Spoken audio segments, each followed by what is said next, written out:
Boop. Happy Tuesday. Today is Tuesday, October the 19th, 2021. Today's daily Bible readings come to us from Psalm 75, Job 41, 1 through 11, Hebrews 6, 13 through 20, Psalm 37, 23 through 40, 1 Samuel 10, 17 through 25, and then again Hebrews 6, 13 through 20.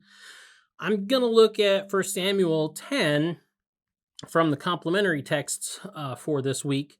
These are the ones that complement the texts that were given on Sunday. So if you pastor preaches, follows the lectionary, these are texts that complement that. So they'll kind of sound familiar. And then there's the semi-continuous one, which is the first that I read, which is, if you go through those, if you're following the daily Bible reading, you kind of work your way through the Bible. It's kind of cool. Anyway, we're going to look at 1 Samuel, and we're going to talk about Lot, or by Lot, not by Lo.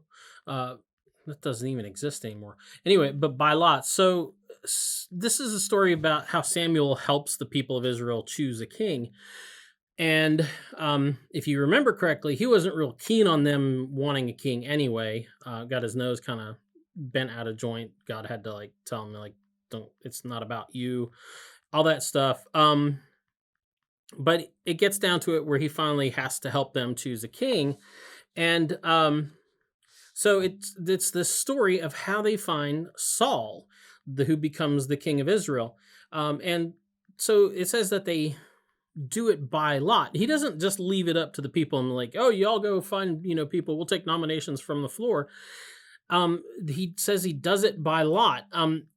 Well, the thing is that I don't really know that anyone is really sure of what this whole process looked like or entailed.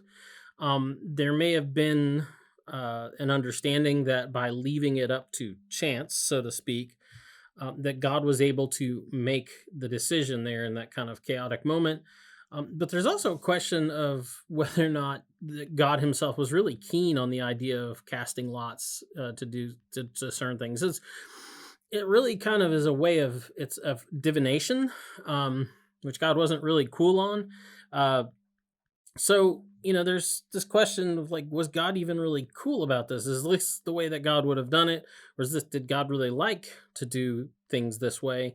Idea is that maybe he wasn't really a fan of it. The last time that we see it done really in the Bible or by the people, by God's people is in Acts. And if I remember correctly, I think that's, by Acts, we see that in Acts rather, when the apostles, they're trying to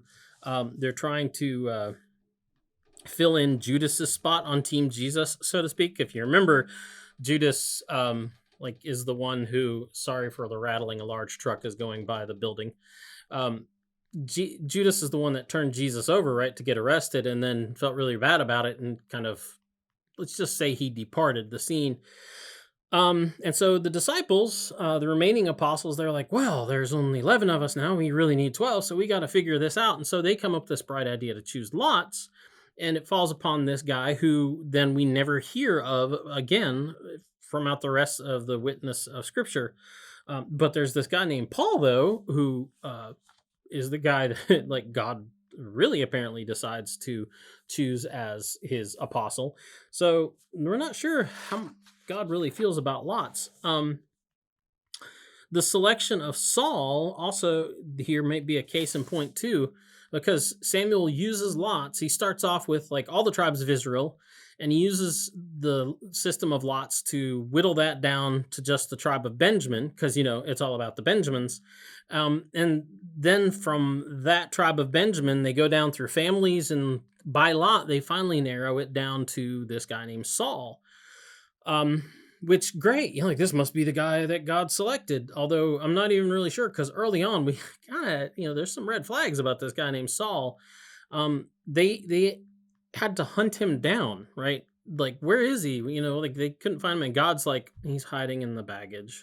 God tells Samuel this. Says, he's hiding among the baggage, which is fitting because the story of Saul is all about Saul's baggage. I think everyone assumes that it's a God thing here because when they finally do haul him out, I just picture him being covered up with people's suitcases and just trying not to be seen. But when they finally go find him and they haul him out and they put him in front of everybody, it says he's head and shoulders above everybody else. And they're all excited, because, oh, this is what a king should look like. And they're caught up in the aesthetic of kingship and like, oh, this is how we picture our king to be, this big guy who's stronger than everybody else, bigger than everybody else. But that may not be at all like what God thinks a king should be or should look like.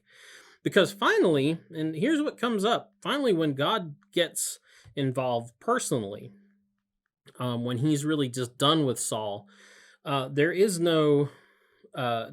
are no casting of lots. There are no, there's no, oh yeah, he definitely looks like he should be king. There's just God telling this prophet, no, that's not him. No, he's not right either. No, that guy. There's one more that you got to find. And then when that one shows up, God's like, yep, this is the one. And it's not the person that Samuel or anybody else would have probably thought a king should look like. So, casting lots. I guess maybe it's good like for card games and stuff like that, but probably not for checking out what God really wants you to do in your life. Anyway, that's the DBR for today. Get out, enjoy the day. We'll be back tomorrow. Huggins will be here. No, actually, wait. Today is just Tuesday. Man, it's going to be a long week. We'll be back tomorrow with another DBR. Talk to you later. Boop.